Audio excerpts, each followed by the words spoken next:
Good morning, everybody, and I hope you are having a fabulous start to your Thursday morning. We are almost finished with the first week of 2021. Hallelujah.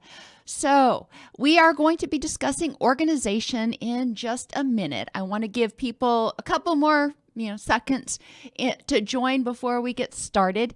If you have tips for organization, I would love to know what your favorite tips are. So please put those in the live chat so we can share those with everybody. In the meantime, let's go ahead and get started. I'd like to welcome everybody to today's presentation of Integrative Behavioral Health. I'm your host, Dr. Elise Snipes, and today we are going to be talking about organization in our series, 6 Weeks to a Happier, Healthier You. Let's think for a minute about how disorganization adds to stress. For me, storage containers and lids. It drives me crazy looking for lids when I have a storage container. I personally am a little bit obsessive about having my lids on my storage containers when they're in the cabinets. Yes, you can't stack as many things in the cabinet when you do it that way because you can't nest them. However, it saves a lot of time struggling trying to find that missing storage lid. So for me, that works. It doesn't work for everybody.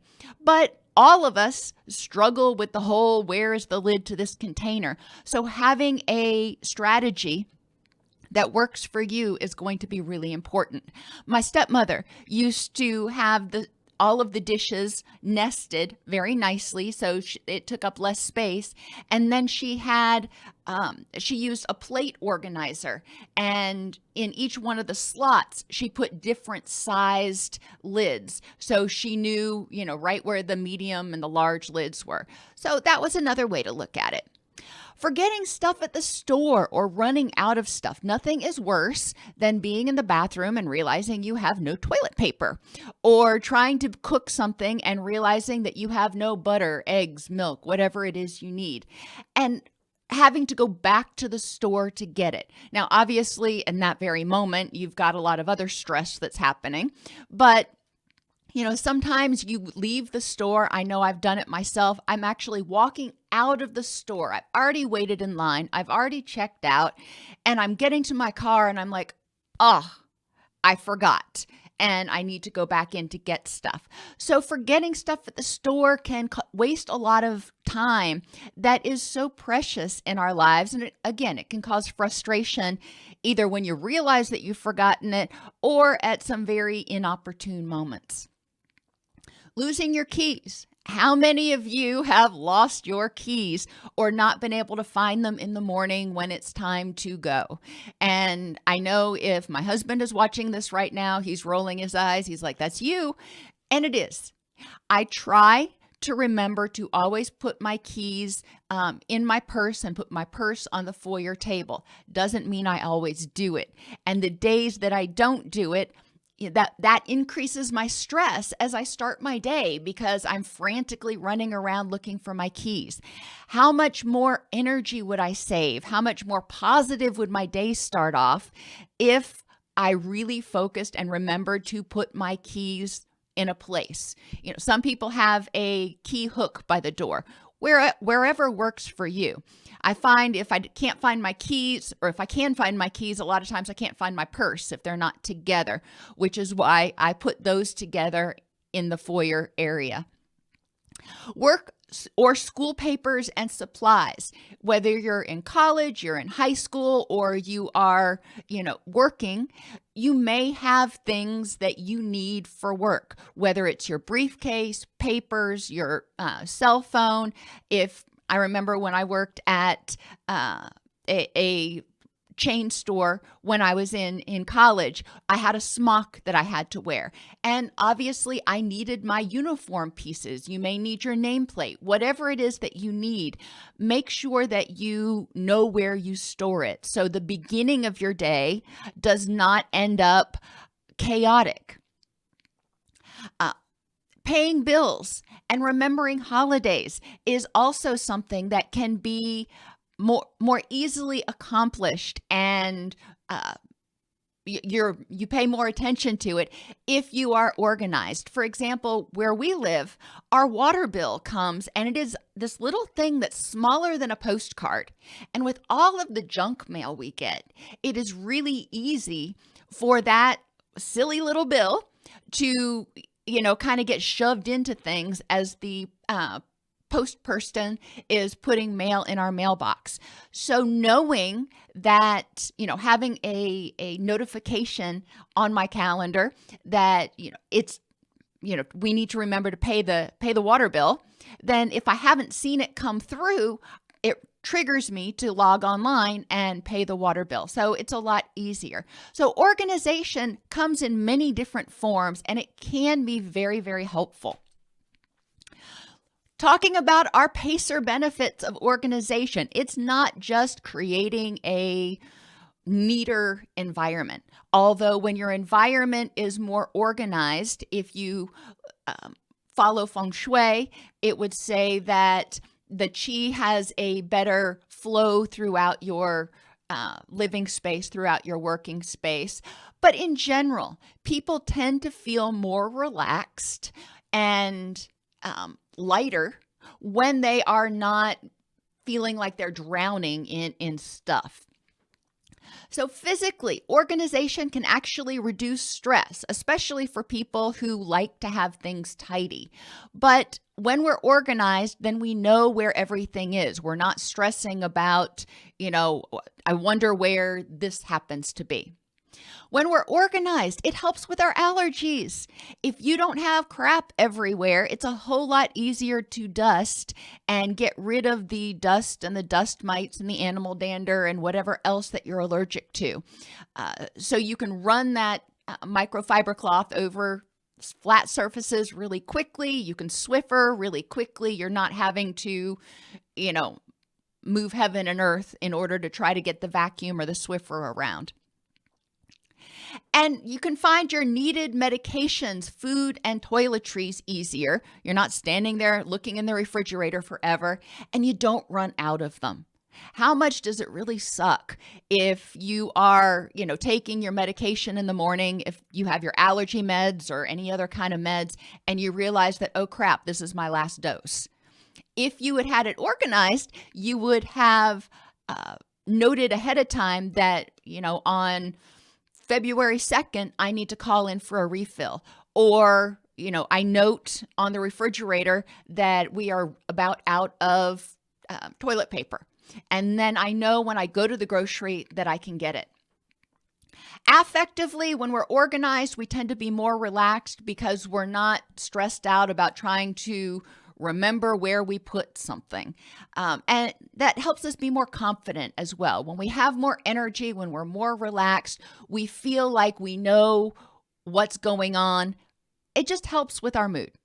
Cognitively, we tend to have a clearer head and improved creativity when we are more organized, because disorganization can trigger frustration, which is activating that HPA axis, which contributes to tunnel vision, difficulty with cognitive flexibility, and reduced creativity.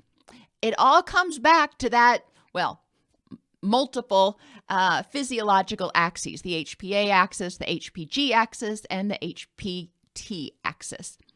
Environmentally, organization just helps us have a more pleasant environment. And I really encourage you to notice how you feel when you walk into an organized area versus a chaotic area. There's less wasted time, and again, you're going to probably remember to do things like send birthday cards or make that birthday call and pay your bills. Even if the bill doesn't come across your desk because it got shoved into some of that junk mail somewhere, you're going to remember to pay it so you don't end up with late fees or getting your power turned off or something horrible like that. Interpersonally, when you're organized, you tend to remember promises and important dates. You also tend to, when you're organized, you probably are keeping a list of things throughout the year that you note that you're significant other, your friend, your family, whoever it is, may want for gifts or things that they like. So you can refer back to that. You're not sitting there a week before their birthday going, I don't know what the frig this person might want. You're more punctual because you're not running around at the last minute looking for that shoe that magically got lost because the puppy found it. You have more energy for your relationships, and there tends to be less bickering. When we are disorganized, we tend to activate that HPA axis because we get frustrated when we can't find stuff, which tends to make us more impatient with the people around us. So let's talk about some tips to get organized. And you can go online and find article after article after article of tips to get organized. And part of it is going to depend on your temperament. Judgers like me, if you go back to the CRCC or the Myers-Briggs, Jays like me really like a place for everything and everything in its place. We love our schedules. We love structure. Perceivers, like my husband, tend to like having a little bit more latitude. They get frustrated if it's hyper organized or if there's hyper structure to things. You need to know what works for you. If you are a perceiver, you are probably not going to like some organization tips because they feel too obsessive. They feel too like they're hemming you in too much. And that's okay. You need to figure out what works for you. So let's just talk about some of these things that tend to work for the majority of people. Bins, baskets, and buckets. A place for everything eliminates what I call flat surface-itis. Anything that ends with itis refers to inflammation. And so when your flat surfaces start to get inflamed, they start to grow, that can be frustrating. It can feel oppressive, and stuff gets lost in piles of other stuff. So have a bin, a basket, a bucket, or something for bills. So you can get one of those slat things, and I'll just jump down. Vertical spaces on walls can be very useful, even if they're in like your pantry or a closet, where you can have multiple little caddies, if you will, to put bills that you've got to pay, to put things that come in that you want to look at later. But you have them organized out of sight. Cleaners. Put all of your cleaners in one handy dandy carry container so you can do, especially if you have a multi-floor house, you're not running around going, oh crap, I forgot the wood polish downstairs. So have all the cleaners and what you need in a caddy. It'll also encourage you to pare down the number of cleaners that you use because you can only fit so much in the caddy. And there's a lot to be said. Y'all know I've talked about it multiple times over the past few weeks. There's a lot to be said for using a cleaner like vinegar or D-limonene, which is pretty much an all-purpose cleaner, degreaser, antibacterial sort of thing. Your keys and your purse. Have a bin, basket, or bucket, somewhere that you keep your stuff. For people who don't carry a purse, your briefcase, whatever it is you need that you know you have to have, your computer bag to walk out the door in the morning. I also keep my gym bag by the door because if I don't, I'll walk out without it and I'll be really frustrated. So whatever you need to walk out the door in the morning, have a place for it. It could be your mud room, it could be your foyer, wherever it is that makes sense to put everything together, and do it the night before so you're not running around at 6:29 when you've got to be out the door by 6:30 trying to find this stuff. Chargers are another thing that are essential to keep around because we need chargers for so many things in life.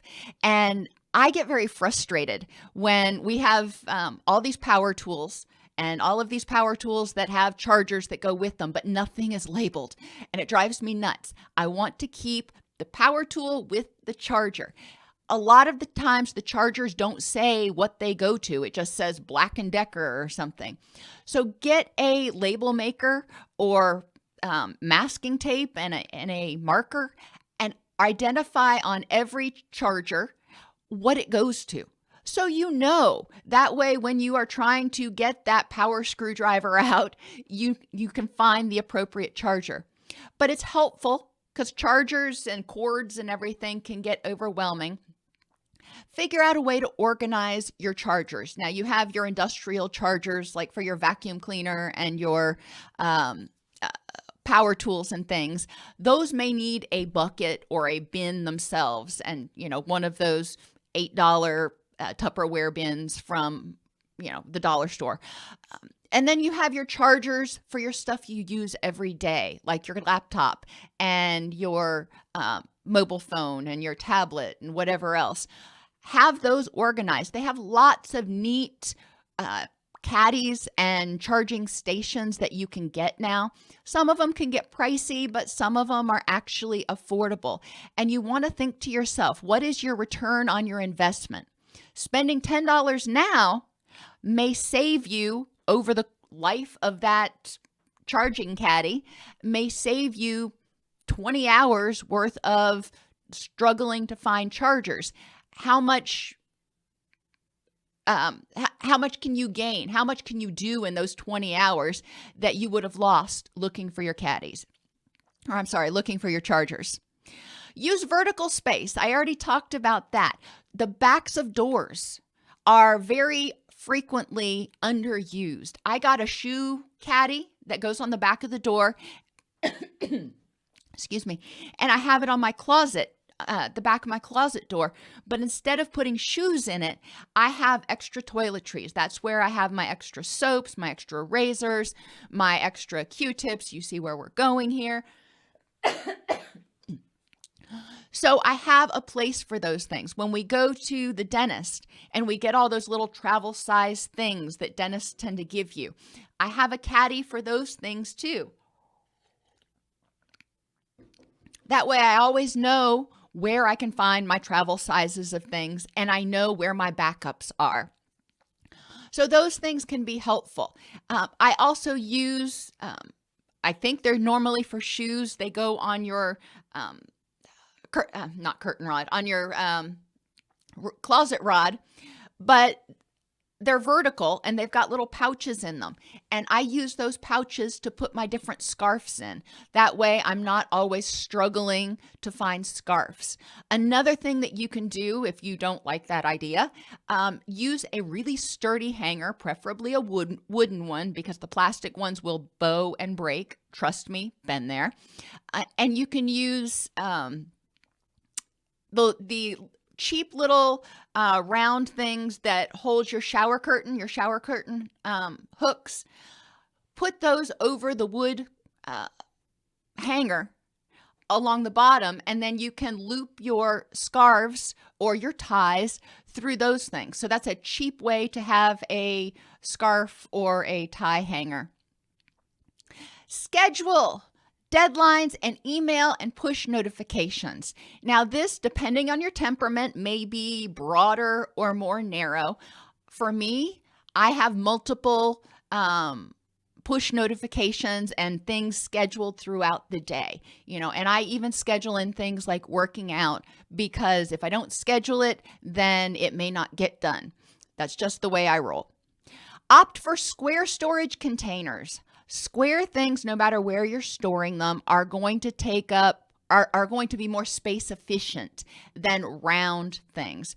So whenever you can, opt for square storage containers.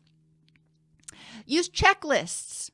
I'm a big fan of checklists, and you can get the sleeves that we used to use. I don't know if they still use them a lot in notebooks to protect the paper. And you can use a dry erase marker on those, so you don't have to have a new checklist every time. Or you can laminate it if you have access to a laminating place. But have a checklist of what you need for your gym bag, for example. How many times have you gotten to the gym and realized, oh, I forgot socks or something worse? Same thing for your backpack or your briefcase. If you are going to work, or to school, what do you need every single day? For me, I need my glasses, I need a pencil, I need ink pens. You see where we're going here. This prevents us from walking out of the door in a hurry and forgetting something that is actually essential for the day. Same thing with shopping. Now, a lot of us, some of you may be very avant-garde and you don't eat the same thing ever. And for you, this might be a little bit more difficult. But with 2 children in the house, and we tend to eat similar things over the course of the month, there are things that I know are going to be staples in our household that I need to check on every single time I go shopping. Milk, bread, butter. We have chickens, so I never need eggs. But it's important, or it can be helpful, to have a shopping list of the things that are staples, so you can go through it really quickly before you go to the grocery store and mark anything off that you don't need to get, or vice versa. Mark the things that you do need to get, so you know you've got the basics. And then you can add to that list as you need. We keep a dry erase board on our refrigerator, and I take a picture of that before I go to the grocery store, because that has all of the things that we've run out of, or any special things that are not staples that we might need. So combining a checklist with a picture of the whiteboard can be really helpful to make sure that when I do go to the grocery, I get everything we need at once. Mark your storage boxes. It is so frustrating to be looking for something and see a bunch of storage boxes all neatly tucked away in the attic or in the garage, but not have a clue what's in each one of them. So when you try to store things, whether they're cardboard boxes or Tupperware boxes, mark them so you know what is in them and you can easily access it. If there are multiple things in it, then put multiple labels, and it's not hard. Masking tape. You don't have to have a label maker. Don't start getting too extravagant on me, or you don't have to. Some people really love having label makers, and they kind of go crazy with label makers. If that makes you happy, more power to you. Do one thing at a time and give it your full attention. Especially like with spring cleaning or something, I may start cleaning the kitchen and then I go to put something away and I get sidetracked and I start doing something else. I'm kind of like that dog on, I think it was the movie Up, where he got distracted by squirrels all the time. But anyway, I digress. Make sure that you stay focused. It's helpful when you do things like spring cleaning to focus on one room at a time, or one task at a time. So when you're doing your weekly cleaning, maybe you're going to go through and dust all at once. However it makes sense to you, but give it your full attention so you don't get 3/4 of the way done and then get distracted and then get frustrated that you didn't get it finished. Store or eliminate things that you do not use. And we're going to talk about in a minute, borrow, don't buy. Let's talk about those both together. Some things you may only need once a year. So if you are, for example, entertaining for the holidays and you need I call it a buffet warmer. I don't know what it's really called, but it has, multiple bins for multiple kinds of food and it keeps the food warm. Buffet warmer is the only thing I can come up with. That's not something, if you don't entertain a lot, you probably need very often. So check with the people that are coming, or even your friends who may not need theirs. See if anybody has one that you can borrow, because those suckers are big and they take up a lot of space. If you don't need it all the time, do you really want to spend the money on it?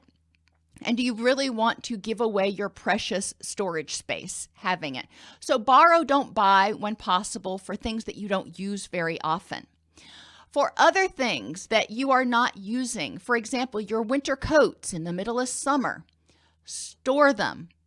Get the vacuum bags. I love those things. They squish everything down really nicely. When I do my vacuum bags, I put a dryer sheet in each one of them, so it tends to smell better when I open them the next time. But using the vacuum bags also has the benefit, if you vacuum them for long enough, allegedly that kills the dust mites. So that might be another benefit to a vacuum bag versus a box or a bin of some sort. We've talked before about going through your closet, and at the beginning of the year or at the beginning of the season, hang everything so the hangers are facing out. And for some of us, that gives us a nervous tick, but you get used to it for the benefits over time. As you use things, as you wear things, hang them back right side so the hangers are pointing the correct way.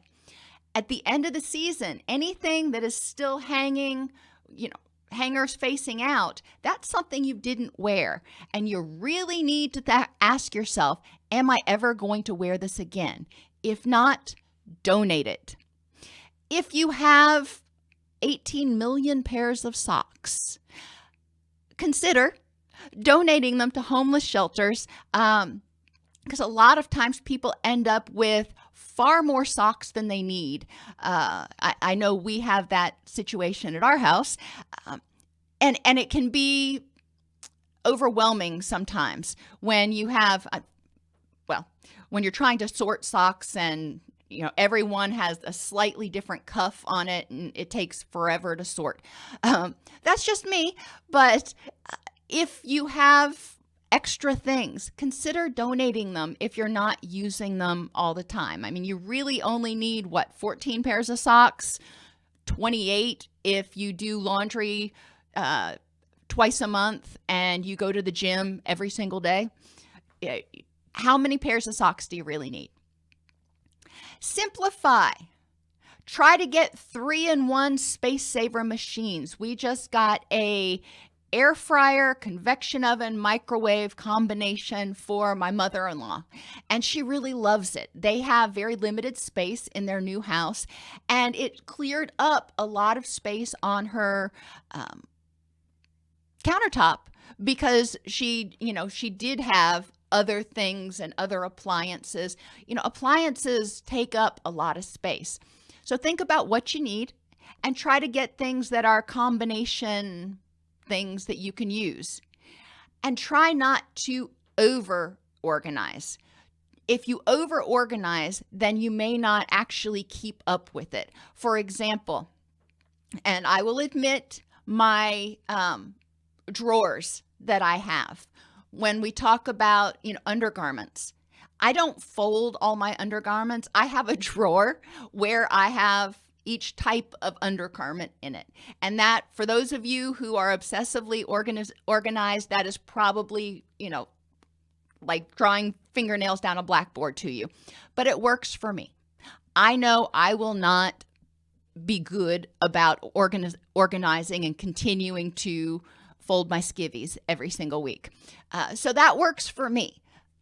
It's up to you what's going to work for you. My husband, on the other hand, he wants everything tidy, and folded and rolled and that kind of thing. And more power to him.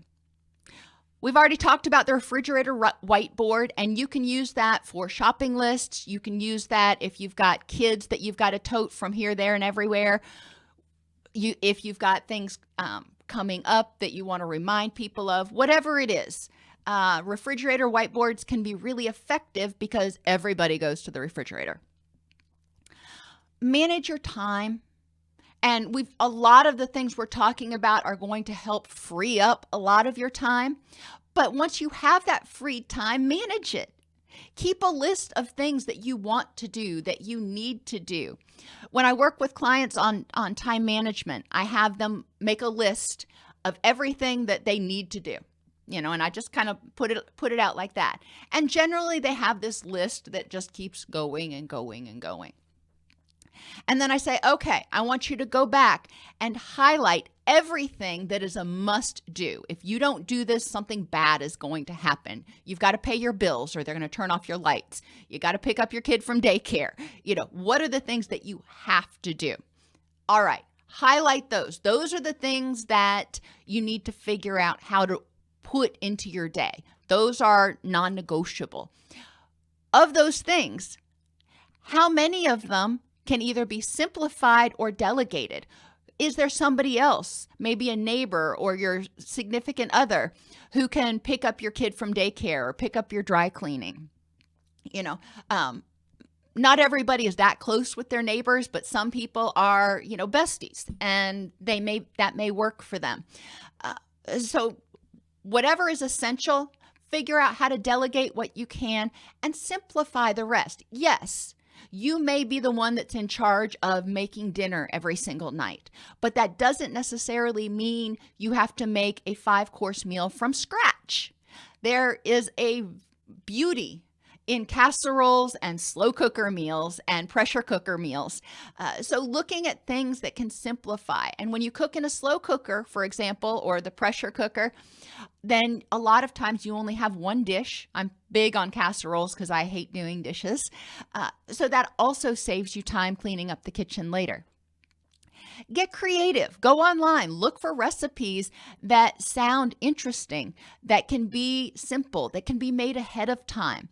I try to make all of my long-term cooking things on Sundays. So my rice, my lentils, my beans, we're vegetarian, so we focus on those things. But those things take a long time to cook. So I make those in bulk on Sunday, and then throughout the week I can mishmash them and put them together however I see fit. And it only takes me 30 or 45 minutes on the outside to make dinner as opposed to an hour and a half or more. Chunk it. Some tasks can seem overwhelming, whether it's getting organized or doing a project for work or school, writing a term paper. Getting organized in that sense can mean chunking it. Let's talk about a term paper. Figure out what you're going to do it on. All right, that's chunk number 1. Take a break, reward yourself. Write an outline. Okay, that's chunk number 2. Take a break, reward yourself. Do, subpart 1 of your outline, then subpart 2. Then you see where I'm going. So your chunks aren't longer than, 30 minutes at a time. Most people can put their head down and, knock something out if they know it's only going to take 30 minutes. But if they're looking at something that feels like it's going to be a 5-hour project, it may feel overwhelming. Same thing when you're cleaning out, a room, when you're organizing. Start out by saying, okay, we'll use the kitchen because that's an easy one. Chunk it. Today, or the first thing I'm going to do is clean the refrigerator. When I have that done, then I can go do something else. Then come back. Okay, now I'm going to organize this cabinet over here, or whatever you're going to do. But it makes it seem and feel a lot less overwhelming. And you can chunk it over, as long as you don't have a deadline, you can chunk it over multiple days. If you are one of those people who hates cleaning, then maybe you chunk your organization over a period of a couple of weeks. So you do one part, of a room at a time. And then, after a month, everything's been cleaned and it's time to start again. So chunking can be really helpful. Once you get things organized, go through and declutter at least weekly. It takes a lot less time to go through and do maintenance than it does to have to start all over again. So waiting and just saying, well, once a year I'll do a big spring cleaning. Well, some people that works for them, but it takes a long time. If you keep up on it, then it's a whole lot easier to finish. Keep things easily accessible based on your frequency of use. For example, store your sheets in a container underneath your bed, so they are easily accessible when it's time to change your sheets, instead of having to go, into a linen closet in some other part of the house or something. You're going to be more likely to change your sheets if it's easy to do. So think about, how frequently do I use this, and what room do I use it in, and where can I store it so I can access it, relatively easily. Blankets. In the summer, you're not going to use blankets a lot. So again, storage bags, use those vacuum bags, and then you can put them somewhere where they are, out of your way, where you don't have to, paw through them to find other stuff that you need during the summer. Have a trash can and a recycling bin in every single room. It's really helpful because you'll find, once you start doing this, that just about every single room you'll end up with stuff that is truly trash that can't be recycled, but then you're going to have a certain amount of stuff that is recyclable. And if you're like me, I feel guilty if I throw recyclables in the trash, so they end up sitting on my bedside table or sitting on the dining room table or something, because I don't have a recycle bin real handy. Put one in every room. Then once a week, or once, however often your recycling comes around, go around and collect everything. Shop with a list. When we don't shop with lists, we tend to get stuff we don't need and forget things that we do need. And it takes longer because you're not as organized. I write my shopping list based on the organization of the store that I go to. Buddy up to declutter. If you have a friend with you, and you can do this, each person takes a turn, it can be helpful, because sometimes you may get attached to something or not use good judgment about the things that you really actually need. And a buddy may be able to help you more objectively evaluate whether this is something you need or something that probably should be donated. So buddies can be great for helping us be more objective. For pictures, for artwork that your kids do, for bills that you have, anything that you want to remember, don't want to lose, but is on paper, take a picture of it. Pictures last longer. Digital pictures last a whole lot longer, and you can tag your digital pictures as you upload them to Google Photos or wherever you keep your pictures, and so you have them in the future.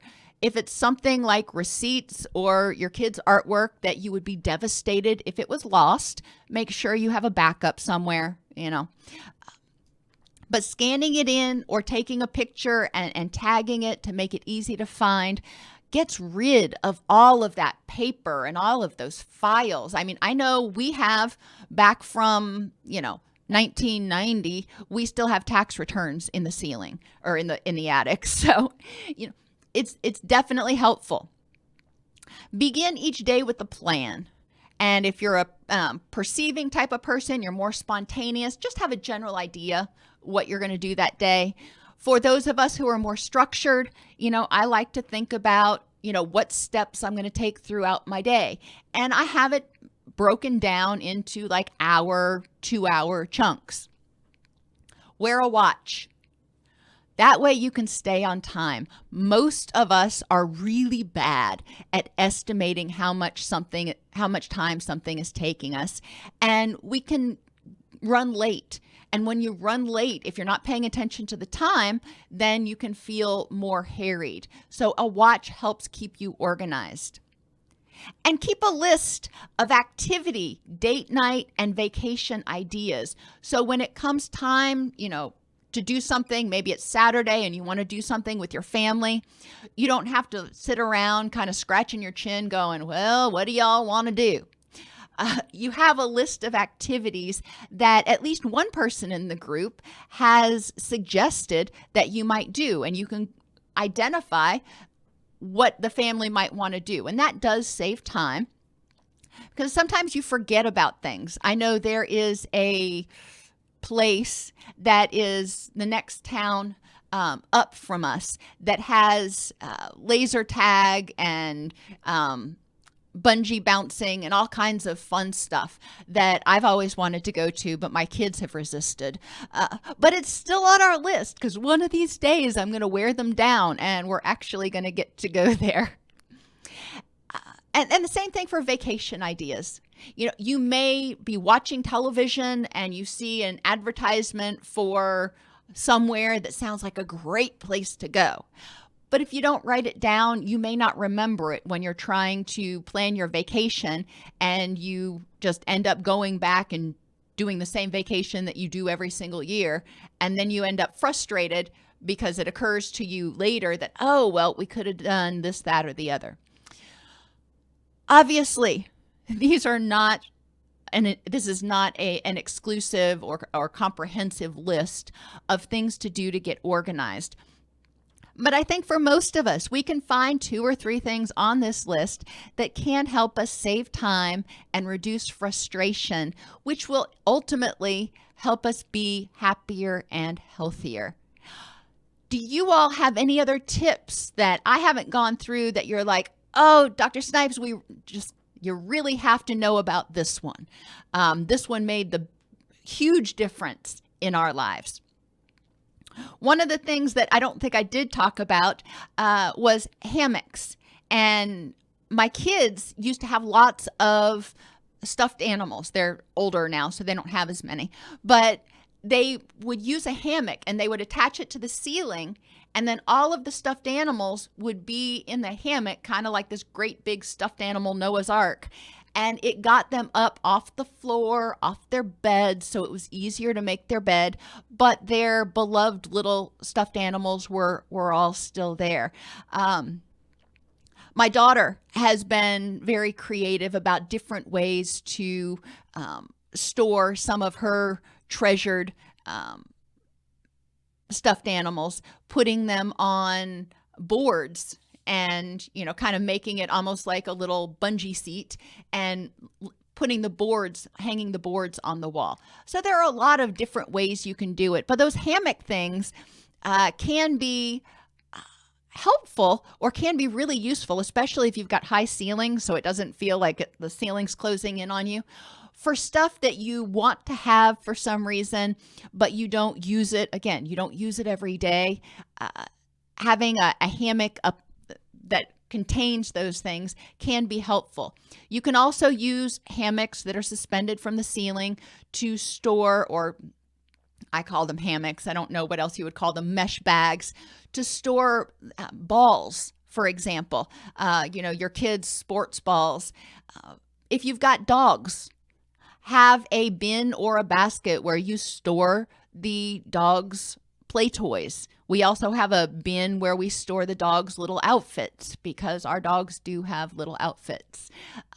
Anything you can do so everything has a place can help reduce your wasted time and improve your mood and your energy. I am so thankful that all of you tuned in today. I know you are taking time out from your day, and I do appreciate it.